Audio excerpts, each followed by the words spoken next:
तो आज बेटा हम लोग बात करने जा रहे हैं E2 एलिमिनेशन रिएक्शन के बारे में। अगर E2 एलिमिनेशन रिएक्शन की बात की जाए, इवन अपन लोगों ने पढ़ ही लिया है। अगर मैं बात करूंगा तो रिएक्शन क्या है, पहले तो इसको देखा जाएगा। तो अगर बात की जाए तो इसी को बोला जाता है anti elimination reaction.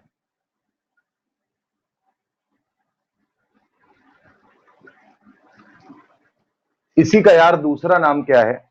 Anti elimination reaction. यानी कि अभी हम लोग बात करेंगे कि क्यों हम इसे एंटी एलिमिनेशन की बोल रहे हैं। अगर मैं बात करता हूं E2 एलिमिनेशन में तो क्या होता है देखिएगा। मान लीजिए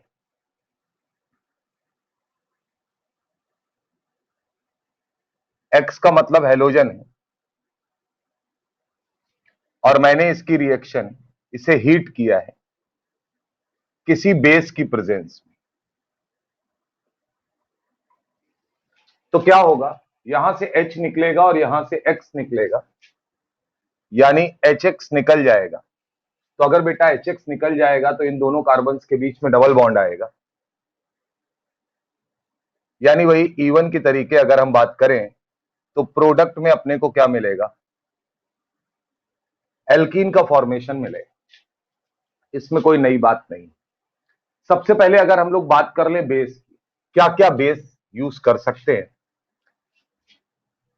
तो ध्यान रखिएगा जो बेस यहां पर यूज किया जाता है, पहले नंबर पे अगर मैं बात करूं तो आपको लिखा हुआ मिलेगा एल्कोहलिक KOH, या KOH के साथ कोई अल्कोहल मिल जाएगा लिखा, यानी ROH टाइप का।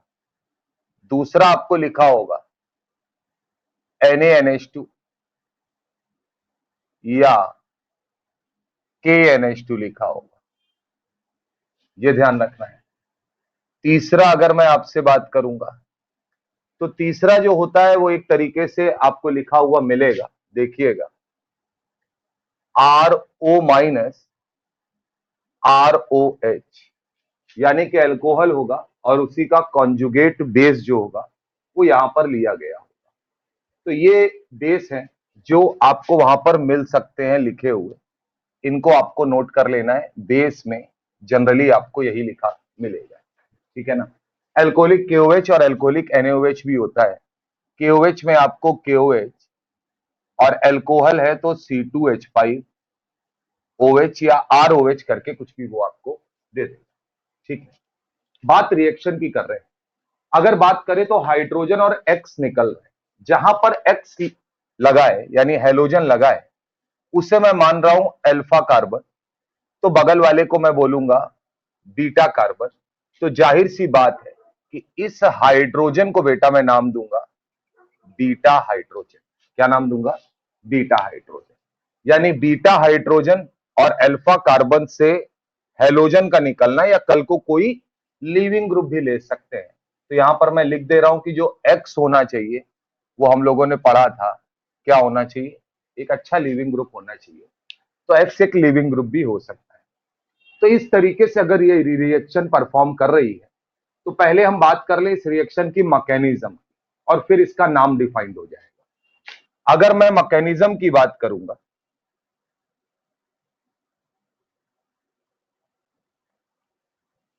तो मैकेनिज्म में होगा क्या, अगर हमने इस तरीके से इसे लिया और यहां पर बेस की प्रेजेंस में जैसा वहां लिखा है हीट किया गया, तो मैकेनिज्म में होता क्या है, प्रोडक्ट कैसे फॉर्म होता है इसको समझिएगा। सिंगल स्टेप मैकेनिज्म है इस, पहले आप स्ट्रक्चर देख लीजिए और उसके बाद इसे डिफाइंड करने का प्रयास करिएगा। ये X है, ये H है,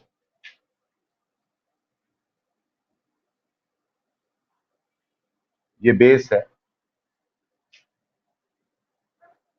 और कार्बन कार्बन के बीच में डबल बॉन्ड कैरेक्टर आता है।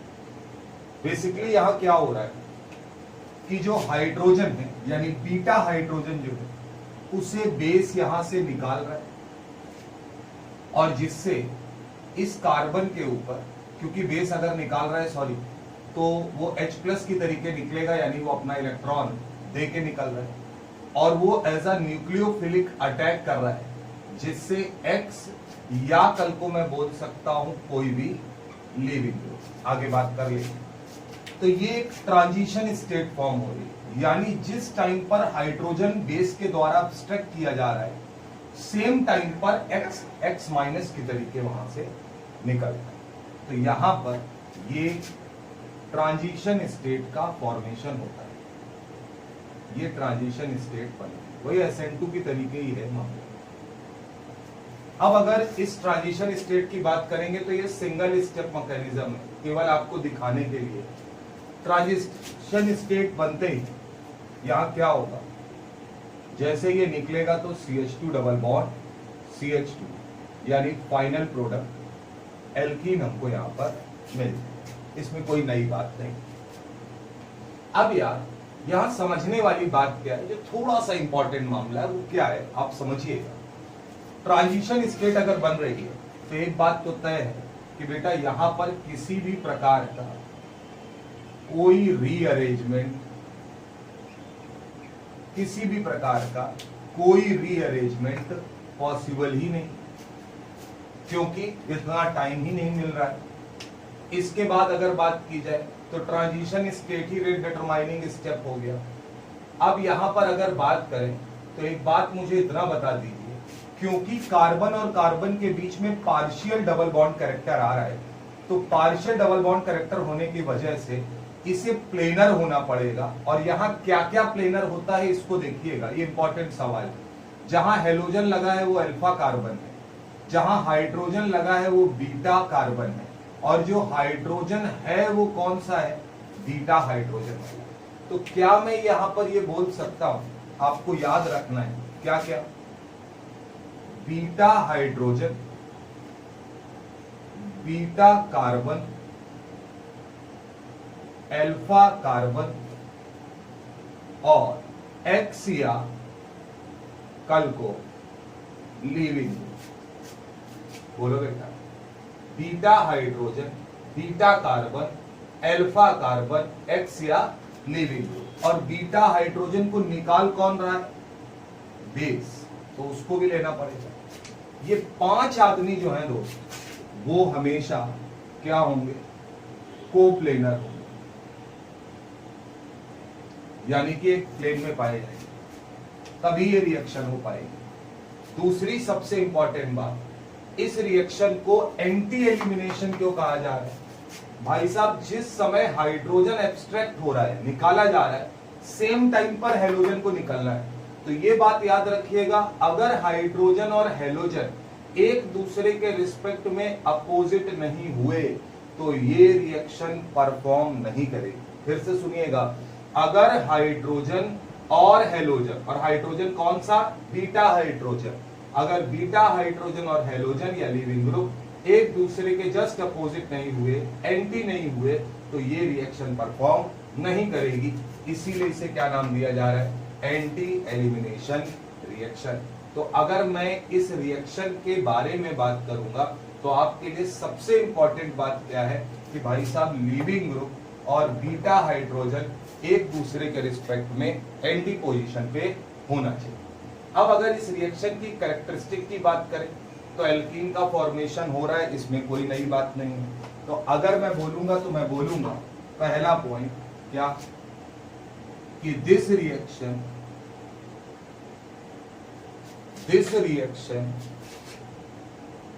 is happens in one step,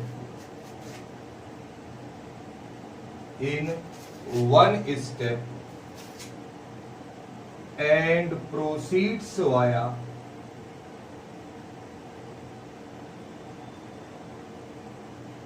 transition state से प्रोसीड करती है, और single step mechanism, one step mechanism है ना। तो इसका मतलब this reaction is happens in one step, आप चाहे तो पूरा लिख सकते हैं मैकेनिज्म, उसमें कोई नई बात नहीं। ठीक, दूसरा अगर मैं इस रिएक्शन के रेट की बात करूंगा, यानी rate of reaction directly proportional, तो आपको समझ में आ रहा होगा बेस भी काम कर रहा है और जो आपने एल्किल हैलाइड लिया है वो भी काम कर रहा है, यानी दोनों के कंसंट्रेशन पे मामला डिपेंड करेगा। तो मैं बोल सकता हूं कंसंट्रेशन ऑफ एल्किल हैलाइड की पावर 1 और कंसंट्रेशन ऑफ बेस की पावर 1, दोनों के कंसंट्रेशन पर ही रेट ऑफ रिएक्शन जो है वो डिपेंड करेगा। तो अगर रेट ऑफ रिएक्शन दोनों के रिस्पेक्ट में, मतलब दोनों पर ही डिपेंड कर रहा है, तो मैं बोल सकता हूं कि इस रिएक्शन का ऑर्डर जो होगा बेटा वो कितना होगा, 2 होगा, 1+1। और इस रिएक्शन की अगर मैं मॉलिक्यूलरिटी की बात करूंगा तो मॉलिक्यूलरिटी भी कितनी होगी, 2 होगी, क्योंकि दोनों के एक एक मॉलिक्यूल जो है वो यहां पर आ रहे हैं। तीसरा, इस रिएक्शन में अगर बात की जाए तो मैं बोल सकता हूं कि ट्रांजिशन स्टेट बन रहा है, क्या बन रहा है, ट्रांजिशन स्टेट बन रहा है, इसलिए नो रीअरेंजमेंट,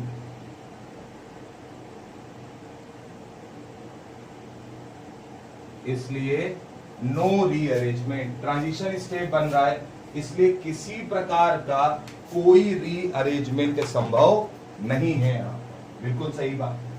अगर इसी में मैं चौथे पॉइंट की बात करूंगा जो इंपॉर्टेंट पॉइंट है, बोलो बेटा, तो मैं बोल सकता हूं कि दिस रिएक्शन, जो मैंने बोला भी है फिर से लिखा दे रहा हूं, this reaction is also called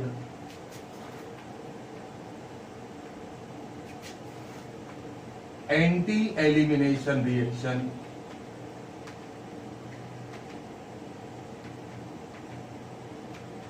This reaction is also called anti-elimination reaction, means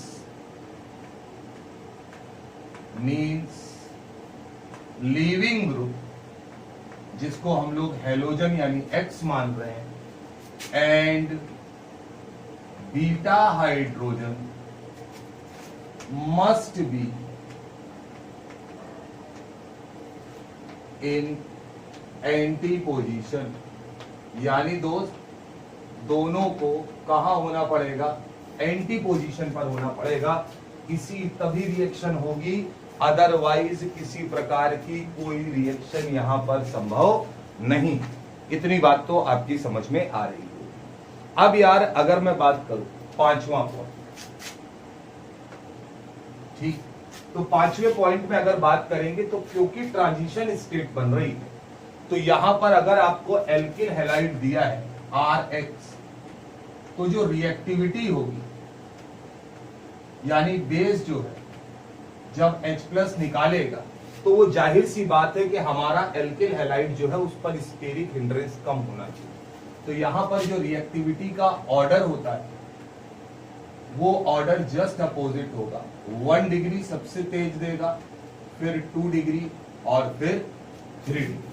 और इसी में अगर मैं बात करूंगा तो मैं ये भी बोल सकता हूं कि Rx अगर जो दिया है उसमें अगर मैं रिएक्टिविटी की बात करूं तो हेलोजन के रिस्पेक्ट में भी हम, यानी लीविंग ग्रुप के रिस्पेक्ट में भी रिएक्टिविटी ऑर्डर लिख सकते हैं, क्योंकि लीविंग ग्रुप जितना जल्दी निकलेगा उतनी जल्दी रिएक्शन होगी, यानी कि I- सबसे तेज निकलता है, फिर Br-, फिर Cl- और फिर F-। ये बात आपको याद रखनी है। तो इसका मतलब रिएक्टिविटी दो बातों पे डिपेंड करती है।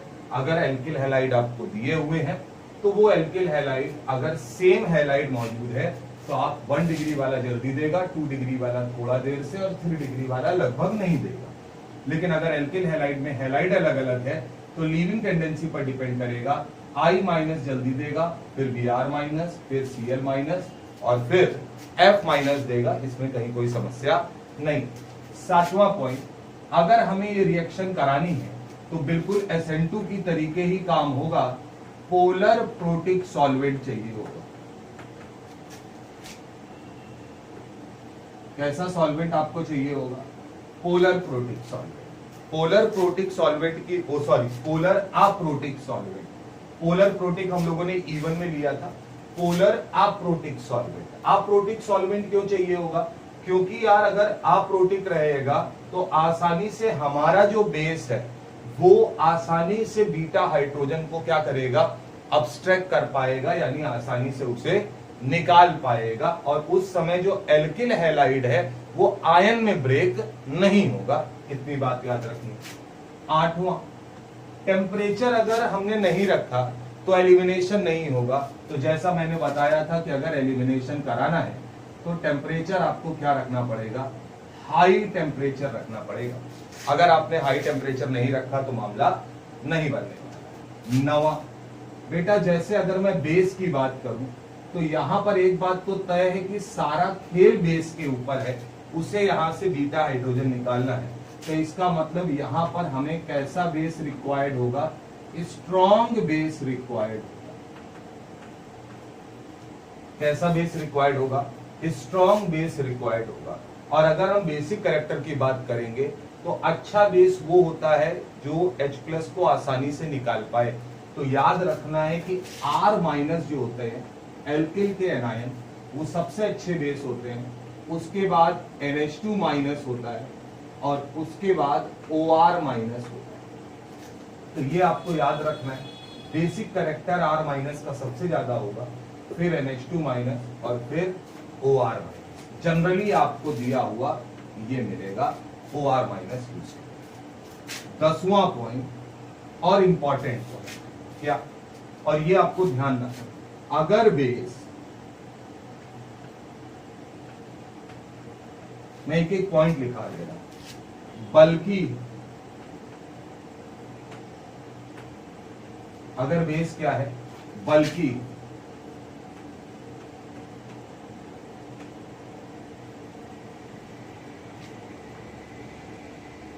देखो भैया, दिख रहा है CH3 CH3 CH3 CO-, यानी tertiary butoxide.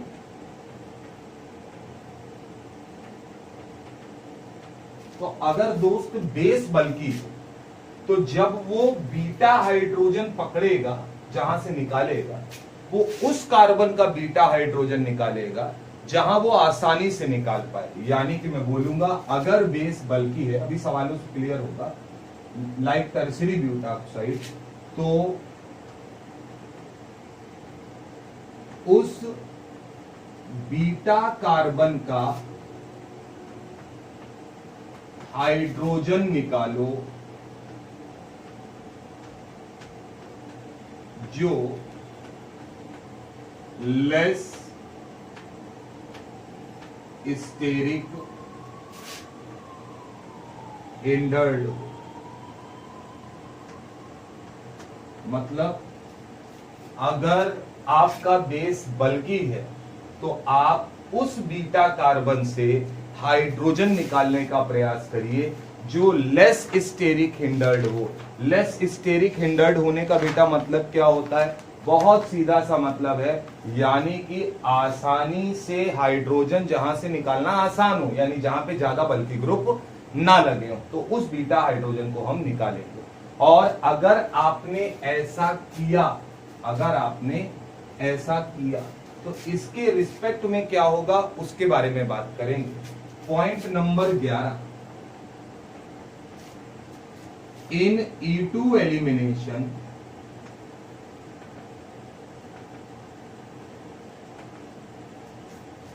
Most stable alkene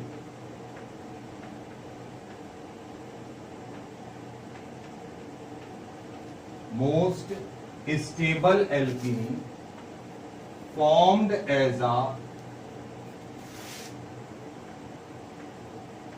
major product. मतलब E2 एलिमिनेशन में मोस्ट स्टेबल एल्कीन कौन सी जो होगी उसी को हम बोलेंगे मेजर प्रोडक्ट। अच्छा, मोस्ट स्टेबल एल्कीन हम लोग कैसे निकालते थे? ज्यादा से ज्यादा स्टेरिक हिंडर्ड हो, यानी कि उसके चारों तरफ ज्यादा एल्किल सब्स्टिट्यूटेड ग्रुप जुड़े हों जिससे हाइपर कॉन्जुगेशन ज्यादा रहे, तो ऐसी एल्कीन को हम लोग बोलते थे क्या? सेटजेफ प्रोडक्ट। तो इसका मतलब कि E2 एलिमिनेशन में भी मेजर प्रोडक्ट कौन होता है? सेटजेफ एल्कीन, या सेटजेफ प्रोडक्ट ही मेजर प्रोडक्ट होता है। E1 में भी यही था, एल्कीन कुल मिला के हमें स्टेबल बना। तो ये हमारे पास 11 पॉइंट है, एक पॉइंट अभी रह गया है, उसको मैं अगले वाले में लिख दूंगा। तो आपको इतनी बात याद रखना, इतना आप उतारिए, तो इसके आगे बढ़ सकते हैं।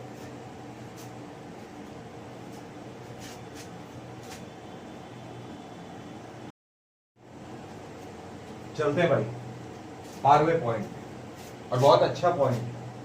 कहा गया E2 elimination reaction is regioselective. एक एक करके आप नोट करते रहिएगा। रीजियो सेलेक्टिव का मतलब भारी भरकम शब्द है, प्रयास करूंगा कि आपको आसानी से समझ में आए। रीजियो सेलेक्टिव का मतलब है अगर आपने E2 एलिमिनेशन कराया या कोई भी रिएक्शन कराई और उसमें बनने वाले प्रोडक्ट आपस में स्ट्रक्चरल आइसोमर्स हैं, एक से ज्यादा बने और आपस में क्या हो? स्ट्रक्चरल आइसोमर्स हो, और अनइवन अमाउंट में बने, मतलब बराबर बराबर ना बने। तो अगर बराबर बराबर नहीं बनते हैं तो उसे क्या बोलेंगे? Regio selective. यानी रीजियो सेलेक्टिविटी का मतलब जब प्रोडक्ट स्ट्रक्चरल आइसोमर्स हों और अनइवन अमाउंट में फॉर्म हो तो उसे क्या बोलेंगे? Regio selective. Stereo selective, reaction कराई, प्रोडक्ट बना, प्रोडक्ट जो है वो स्टीरियो आइसोमेरिज्म शो करे। क्या शो करे? Stereo isomerism. लेकिन उसके स्टीरियो आइसोमर्स इस बार अनइवन अमाउंट में हो, यानी कि आपस में इक्वल ना हो, तो ऐसी रिएक्शन को क्या बोलेंगे? Stereo selective. तो E2 रिएक्शन जो है वो रीजियो सेलेक्टिव भी होती है और स्टीरियो सेलेक्टिव। अगला पॉइंट, स्टीरियो स्पेसिफिक, यानी रीजियो सेलेक्टिविटी और स्टीरियो सेलेक्टिविटी प्रोडक्ट के बारे में बताता है। स्टीरियो स्पेसिफिक का मतलब जब आप रिएक्शन कराएं तो आपका जो रिएक्टेंट है उसमें स्टीरियो आइसोमर्स उसके जो है उसमें से एक रिएक्शन दे और एक ना दे। मान लो मैंने E2 एलिमिनेशन कराया, तो E2 एलिमिनेशन कराते समय मुझे पता चला कि भाई हो सकता है एक जो था वो रिएक्शन दे रहा था और एक स्टीरियो आइसोमर रिएक्शन नहीं दे रहा है। तो ऐसी सिचुएशन में हम बोलते हैं रिएक्शन क्या होती है? Stereo specific. ये बात आपको याद रखनी, क्योंकि हम यहाँ पर हाइड्रोजन और हेलोजन निकाल रहे हैं तो इसलिए हम इसको डिहाइड्रो हेलोजनेशन भी बोल सकते हैं। रिएक्शन समझिएगा दोस्त क्या है। पहला सवाल, एल्कोहलिक KOH। करना क्या है? सुन ली। करना ये कि जिस कार्बन पर हेलोजन लगा है उसके बगल वाला कार्बन बीटा कार्बन कहलाएगा और उससे जुड़ा हाइड्रोजन बीटा हाइड्रोजन कहलाएगा। तो हमें हेलोजन निकालना है और बीटा हाइड्रोजन निकालना है, वो वाला जो एंटी पोजीशन पे, जो एंटी पोजीशन पे नहीं होगा वो बीटा हाइड्रोजन निकलेगा नहीं। तो अगर ऐसा सवाल आएगा तो किस तरीके से करेंगे, एक एक करके मैं सवाल आपको बता रहा हूं और आप नोट भी कर लीजिए। पहले सवाल में बोला गया दोनों एथिल क्लोराइड। अगर दोनों एथिल क्लोराइड है तो बोला गया एल्कोहलिक KOH से कराया तो रेट R1 है, NaNH2 से कराया तो रेट R2। आपको बताना है कौन सा रेट ज्यादा। एक बात तो तय है, क्या Cl निकलेगा और बगल वाली पोजीशन से हाइड्रोजन निकलेगा। अच्छा, जब हाइड्रोजन की पोजीशन दी ना हो, जब हाइड्रोजन की पोजीशन ना दी हो तो हम अपने आप मान लेंगे कि भाई वो एंटी पे रहा हो। क्लियर है बात? वहां आपको ज्यादा दिमाग नहीं करना। तो अब अगर मैं बात करूंगा तो आप दोनों ही लोग HCl दे दें। अब यहां पर क्या मैंने पढ़ाया था कि E2 रिएक्शन का जो रेट होता है वो बेस पर डिपेंड करता है। E2 रिएक्शन का जो रेट ऑफ रिएक्शन होती है वो डायरेक्टली प्रोपोर्शनल टू किस पे डिपेंड करती है? बेस पर। कौन अच्छा बेस है? तो ये बताइए, एल्कोहलिक KOH से मिलेगा OR-, क्योंकि KOH का मतलब क्या होता है? एल्कोहलिक KOH है, यानी कि KOH प्लस ROH होगा, आपस में मिलकर बनाएगा क्या? तो यहां से हमें जो मिलेगा वो मिलेगा RO-। ये बेसिक पार्ट होगा। NaNH2 से निकलेगा NH2 माइनस। अच्छा बेस कौन होता है? NH2 minus. मैंने आपको पॉइंट में लिखवाया है। तो अगर इसका बेसिक कैरेक्टर ज्यादा होगा तो ये रिएक्शन जल्दी कराएगा, यानी R2 is greater than R। तो ऐसा सवाल भी आ सकता है। ध्यान रखिएगा, जिसका बेसिक स्ट्रेंथ ज्यादा होगा, जो स्ट्रॉन्गर बेस होगा, वो डीहाइड्रोहेलोजिनेशन रिएक्शन जल्दी परफॉर्म करेगा। ये याद रखना है E2 मैकेनिज्म। यहाँ पे एल्कोहलिक KOH से कराना है। आप समझिएगा, क्या यहाँ पे मुझे हाइड्रोजन की कोई पोजीशन बताई गई है? नहीं। तो इसका मतलब अगर ये कार्बन के रिस्पेक्ट में बात करूं तो ये बीटा कार्बन और ये भी क्या है? Beta carbon. तो मैं इन दोनों के हाइड्रोजन को अपोजिट ही मानूंगा। क्या मानूंगा? अपोजिट ही मानूंगा। अगर बेटा मैं पहले इस हाइड्रोजन को हटाता तो क्या इन दो कार्बन के बीच में डबल बॉन्ड आता? तो हमारा प्रोडक्ट बनता CH3 CH, एक H हटेगा, डबल बॉन्ड CH CH। बोलो बेटा, एक प्रोडक्ट तो ये बना। दूसरा, अगर मैं ये वाला हाइड्रोजन हटाता तो Cl और H निकलता, तो यहां डबल बॉन्ड आता, यानी किनारे पर, तो बनता CH3 CH2 CH double bond CH। दो प्रोडक्ट आपको दिख रहे हैं, लेकिन दोस्त क्या ये प्रोडक्ट ज्योमेट्रिकल आइसोमेरिज्म शो करेगा? तो अगर ज्योमेट्रिकल आइसोमेरिज्म शो करेगा तो सिस बनाएगा और ट्रांस बना सकता है। क्या बना सकता है? सिस और ट्रांस। तो क्या यहां पर टोटल प्रोडक्ट कितने बनेंगे? दो तो इसके स्टीरियो आइसोमर और एक ब्यूटीन 1, यानी हमारा आंसर जाएगा 3। पहले तो आंसर की बात कर लो। अब अगर मैं बात करूंगा तो यहां पर मेजर प्रोडक्ट इन दोनों में कौन सा वाला? मेजर प्रोडक्ट की अगर बात करें तो एक बात बताइए, मैंने आपको लिखवाया था, मेजर प्रोडक्ट का मतलब है स्टेबल एल्कीन, और वो एल्कीन ज्यादा स्टेबल होगी जिसमें ज्यादा हाइपर कॉन्जुगेशन होगा। अगर रेजोनेंस नहीं है तो क्या मैं बोल सकता हूं कि ये वाला प्रोडक्ट जो होगा, इससे जो एल्कीन बनेगी वो हमारी मेजर प्रोडक्ट होगी, क्योंकि यहाँ पर अल्फा हाइड्रोजन कितने हैं? 6, जबकि यहाँ पर अल्फा हाइड्रोजन की संख्या 2। आपको दिखना चाहिए 2 हाइड्रोजन ही अल्फा हाइड्रोजन होंगे अगर मैं डबल बॉन्ड के रिस्पेक्ट में लूंगा तो। ध्यान। क्वेश्चन नंबर 3, इस सवाल में मुझे बाकायदा पोजीशन दी गई। अब एक बात समझिएगा, जब इस तरीके से सवाल आए, इंपॉर्टेंट सवाल है, अच्छे सवाल पूछे जाते हैं आजकल। अब यहाँ पे अल्कोहलिक KOH है, यानी बेस लिया है, हीट किया है, तो तय बात है E2 एलिमिनेशन करा है। एक बात बताइए, Br है, जहां Br लगा है वो अल्फा कार्बन है, बगल वाला कार्बन बीटा, तो ये भी बीटा। बीटा कार्बन से जुड़ा हाइड्रोजन बीटा है होगा। अगर मैं इस हाइड्रोजन की बात करूं और पूछूं निकलेगा, तो आप कहेंगे सर ये डार्क है और ये डैश है, तो इसका मतलब डार्क और डैश का मतलब ये वेज डैश प्रोजेक्शन है, ये वेज है और ये डैश है, यानी ये दोनों एक दूसरे के रिस्पेक्ट में क्या होंगे? एंटी होंगे। तो अगर एंटी होंगे तो हमें एंटी ही चाहिए होता है, तो हमें ध्यान रखना है कि ये H निकल जाए। तो ये H अगर निकलेगा तो क्या प्रोडक्ट बनेगा? देखिएगा जरा, बाकी सारा मामला यही रहेगा। ये H होगा, ये CH3 होगा, यहां से ये डबल बॉन्ड। बोलो बेटा। अगला, अगर मैं पूछूं क्या ये हाइड्रोजन निकलेगा, तो आप कहेंगे हाँ ये H इस Br के रिस्पेक्ट में एंटी, जो मैंने लिखवाया था H और Br एंटी होना चाहिए। अगर हमें स्ट्रक्चर में स्टीरियो दिखा रहा है, तब नहीं दिखा रहा है तो आप अपने आप मान लेंगे, फिर आपको दिमाग लगाने की जरूरत नहीं है, वो सरल सवाल मानेंगे। तो H और Br अगर है तो मैं बोलूंगा ये H निकल सकता है। तो अगर ये H निकलेगा तो इसके रिस्पेक्ट में अगर मैं प्रोडक्ट बनाता हूं, तो मैं अब प्रोडक्ट क्या बनाऊंगा? इसे मैं ऐसे ही रखूंगा, ये H, इस H को, यहां पे डबल बॉन्ड आएगा और यहां पर ये हमारा CH3। क्लियर है बात? तो ये दो प्रोडक्ट बन सकते हैं, और जाहिर सी बात है दोनों बीटा हाइड्रोजन जो है वो एंटी पर है, इसलिए दोनों बीटा हाइड्रोजन निकल सकते हैं। ये भी याद रखना है, नोट कर लीजिएगा कोने में।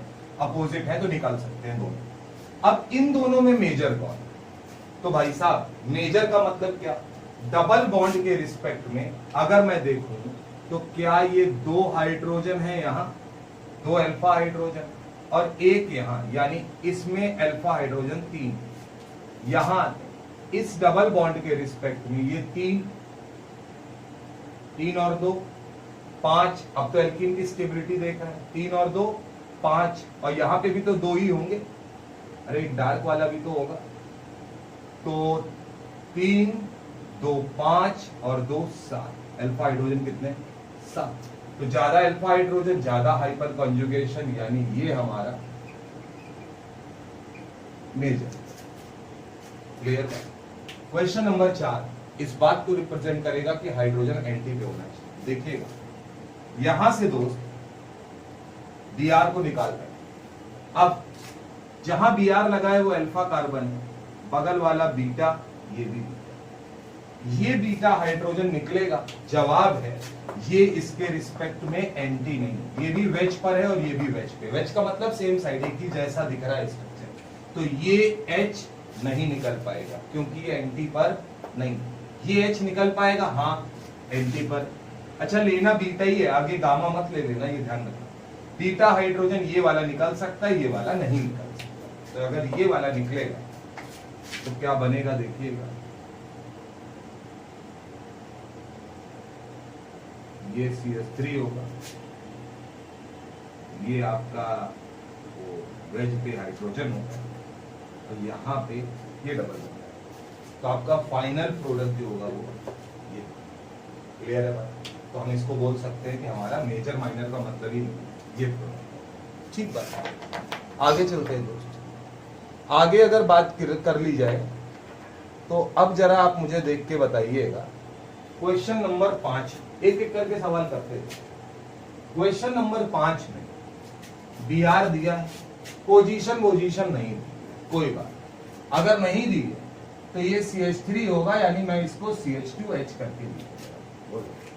ये CH2 होगा, इसका H में निकाल के लिखूंगा, कोई दिक्कत वाली बात। इसके रिस्पेक्ट में ये अल्फा कार्बन, तो बीटा कार्बन ये है और बीटा कार्बन ये है, तो दोनों बीटा कार्बन के पास हाइड्रोजन है। और मैंने आपको दिखाने के लिए दोनों को अपोजिट बनाया, क्योंकि भैया हमारे हाथ में हम किधर भी बना सकते। बोले ठीक बात। अब यार मैं तुमसे अगर पूछूं तो अब सुनना, अब तुम्हारे पास चांस नहीं बचा कि आप दोनों निकाल लीजिए, जैसा आपने यहां निकाला। देखिए यहां आपने दोनों निकाल के बनाया। अब आप जरा बेस पे नजर दौड़ाइए, तो क्या मैंने आपको पॉइंट लिखवाया था, ये टर्सरी ब्यूटॉक्साइड है, यानी कि ये कैसा बेस है? बल्की बेस। नोट कर लीजिएगा, कैसा बेस है? बल्की बेस। और अगर बल्की बेस है तो मैंने बताया था कि वो H बीटा हाइड्रोजन उस बीटा कार्बन से निकालेगा जो लेस स्टेरिक हिंडर्ड होगा। लेस स्टेरिक हिंडर्ड का मतलब किनारे पर होगा, तो ये हाइड्रोजन निकाला जाएगा। ये हाइड्रोजन नहीं निकालेंगे क्योंकि मेथिल है और इधर ये ग्रुप है, स्टेरिक हिंड्रेंस ज्यादा है। तो ये इस H को अगर निकाल पाएगा तो हमारा प्रोडक्ट जो बनाएगा वो बनेगा ये। अब सुनिएगा, ऐसी सिचुएशन में बल्कि बेस ने इस H को ज्यादा निकाला हो, क्या बोले? ज्यादा निकाला हो, इसको थोड़ा निकालेगा, क्योंकि नहीं निकालेगा ऐसा कुछ केमिस्ट्री में नहीं है। तो दोस्त अगर मैं बात करूंगा तो ये हाइड्रोजन ज्यादा निकलेगा क्योंकि बेस बल्कि है, तो इसका मतलब है हमारा प्रोडक्ट ये बनेगा। अब जो एल्कीन बन रही है, अगर यहां डबल बॉन्ड आता तो वो ब्यूटीन 2 बनता और वो मेजर प्रोडक्ट होता, स्टेबल भी होता, क्योंकि हाइपर कंजुगेशन ज्यादा होता। ऐसी सिचुएशन में कहा जाता है कि जब मेजर प्रोडक्ट किसी वजहों से ये बने तो ऐसे प्रोडक्ट को बोलते हैं हॉफमैन प्रोडक्ट। याद रखें, क्या नाम देंगे? Hofmann product. आप किनारे नोट कर लीजिए, जब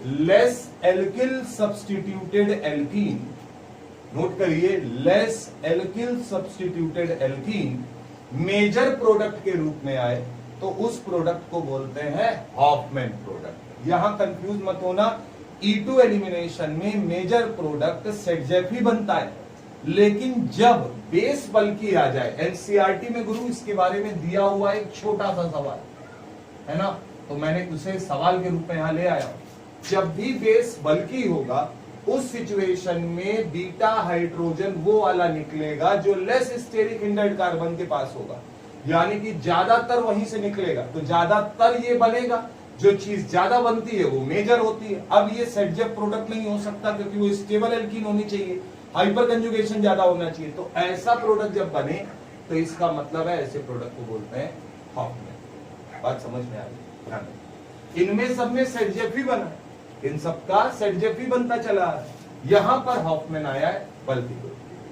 सेम सवाल मेरा यहां पर, अगर मैं EtO माइनस ले लूं तो छोटा सा बेस है, नॉर्मल बेस है, कोई दिक्कत नहीं। इसी में दूसरे पार्ट में टर्सरी ब्यूटॉक्साइड लिखा है, यानी वही बल्कि वाला बेस। ये कौन सा वाला? वही बल्कि वाला। तो एक बात ये बताओ, अगर मैं इसकी बात करूंगा EtO माइनस, तो इसके लिए तो कोई भेदभाव है नहीं, तो क्या मैं ये बोलूंगा कि अगर Br यहां लगा है, देखना बेटा, और इस CH3 को मैं CH2 H की तरीके अगर लिख दूं, बात सुनिएगा, तो इसके रिस्पेक्ट में ये कार्बन बीटा कार्बन हो, इस कार्बन के पास जो H लगा है, क्या ये वाला रिंग का कार्बन बीटा कार्बन होगा और ये वाला कार्बन भी बीटा कार्बन होगा? तो क्या इसके लिए ये 3 बीटा कार्बन है जिनसे जुड़े हाइड्रोजन बीटा हाइड्रोजन, ये दोनों हाइड्रोजन एक जैसे ही हैं। अगर इसने ये Br लिया और ये बीटा हाइड्रोजन लिया, तो क्या हमारा पहला प्रोडक्ट ये बनेगा कि यहां पर ये Br और ये H हटेगा तो डबल बॉन्ड CH2। अच्छा, ये आसानी से निकाल सकता है, इसके लिए कोई दिक्कत नहीं। प्लस इन दोनों में से कोई हाइड्रोजन अगर निकला तो डबल बॉन्ड यहां आएगा, यानी कि मैं एक आपको बना दूं इस H को निकाल के, तो यहां डबल बॉन्ड और यहां आएगा CH। क्योंकि बेस बल्कि नहीं है, इसलिए इन दोनों में मेजर प्रोडक्ट, क्योंकि इसके पास कोई समस्या वाली बात नहीं है, मेजर प्रोडक्ट यही एल्कीन होगी, क्योंकि इसमें हाइपर कॉन्जुगेशन ज्यादा रहा होगा, जिसे हम बोलेंगे सेटजेफ प्रोडक्ट, जो अभी तक बनता आया है। ये कैसा एल्कीन होगा? सेटजेफ एल्कीन होगा, जो मेजर। अब यहां बल्कि है भाई साहब, तो अगर ये बल्कि है तो एक बात ये बताओ, ये इन H को तो छुएंगे भी नहीं, क्योंकि ये तो स्टेरिक हिंडर्ड है, फंसे हुए हैं, इनके अगल बगल कुछ है, यही वाला H निकल सकता है। तो इस सिचुएशन में हमारा सिंगल प्रोडक्ट ही ज्यादातर क्या बनेगा? वो ये बनेगा, यानी हमारी इस रिएक्शन का मेजर प्रोडक्ट ये होगा, जिसको मैं बोल रहा था, अगर less stable alkene major product बन जाए या less alkyl substituted alkene major product बन जाए, तो ऐसा मेजर प्रोडक्ट हॉफमैन प्रोडक्ट कहना। केवल नाम का अंतर, क्या नाम देंगे? हॉफमैन। तो ये बात आपको याद रखनी है, इतनी चीज आपको याद रखनी। ठीक, अगली बात अगर करते हैं, क्या आपको ये ध्यान रखना है, अगर इस तरीके से आपको फिशर प्रोजेक्शन दिया, मैंने एक साथ गुरु 8 सवालों में सब कुछ लिया है, क्या दिया? फिशर प्रोजेक्शन, तो आप इससे एल्कीन तो बनाएंगे। अब आपके दिमाग में क्या आएगा कि एल्कीन जो बनेगी वो ज्योमेट्रिकल आइसोमेरिज्म शो करेगी, तो सिस बनाओगे कि ट्रांस? मेजर में क्या बनाओगे? तो कहीं किनारे नोट कर लो, क्या अगर एलिमिनेटिंग ग्रुप और एटम, एलिमिनेट किसको करोगे? Br और H को, एल्कोहलिक के OH, अगल बगल से जाए। अगर एलिमिनेटिंग ग्रुप और एटम फिशर प्रोजेक्शन में हॉरिजॉन्टल लाइन पर, ये लाइन कौन सी है दोस्त? हॉरिजॉन्टल। ये कौन सी लाइन है? PH वाली, वर्टिकल। हॉरिजॉन्टल लाइन पर सेम साइड में प्रेजेंट है, हॉरिजॉन्टल लाइन पर सेम साइड में प्रेजेंट है, तो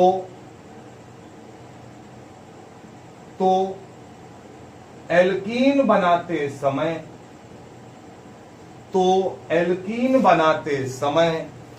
वर्टिकल वैलेंसी को कौन कौन, पीएच और पीएच, वर्टिकल वैलेंसी को अपोजिट बनाओ, वर्टिकल वैलेंसी को अपोजिट बनाओ। सुनना दोस्त, H हटेगा और Br हटेगा, ये दो कार्बन है, तो मैंने ये दो कार्बन ले ली, इनके बीच में डबल बॉन्ड कैरेक्टर आ जाएगा, आ गया।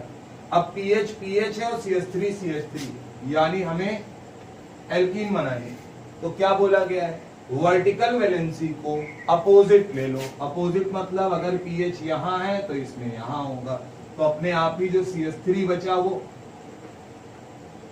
अपोजिट ही लगाओ, ये मेजर प्रोडक्ट होगा। खूब पूछा जाता है, याद रखना। अगला लाइन, अगर एलिमिनेटिंग ग्रुप, जल्दी जल्दी, हॉरिजॉन्टल लाइन पर अपोजिट साइड है, अपोजिट साइड है, तो वर्टिकल ग्रुप को एल्कीन में सेम साइड पर लो।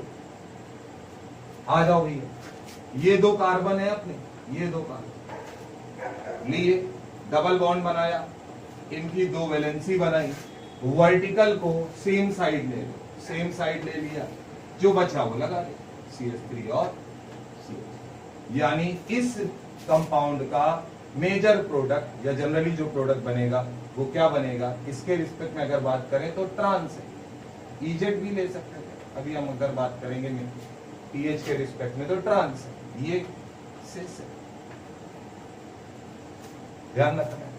तो आपको याद रखना है, ज्यादातर ट्रांस बनेगा, ज्यादातर सिस बनेगा। तो मैंने अपने हिसाब से जो चीज पेपर में पूछी गई है या पूछी जा सकती है तो सारी बातें बता दी है, जितना बताया है अगर आप इतना नोट कर लेंगे तो नो डाउट E2 एलिमिनेशन का एक सवाल 100% आना है दोस्त, आपसे गलती होने की कोई संभावना नहीं रहेगी। अगला टॉपिक है एलिमिनेशन जो है कॉन्जुगेट बेस की प्रेजेंस में, ECB पढ़ेंगे, उसके बारे में बात करेंगे। आज आप इसे निपटाएंगे। धन्यवाद।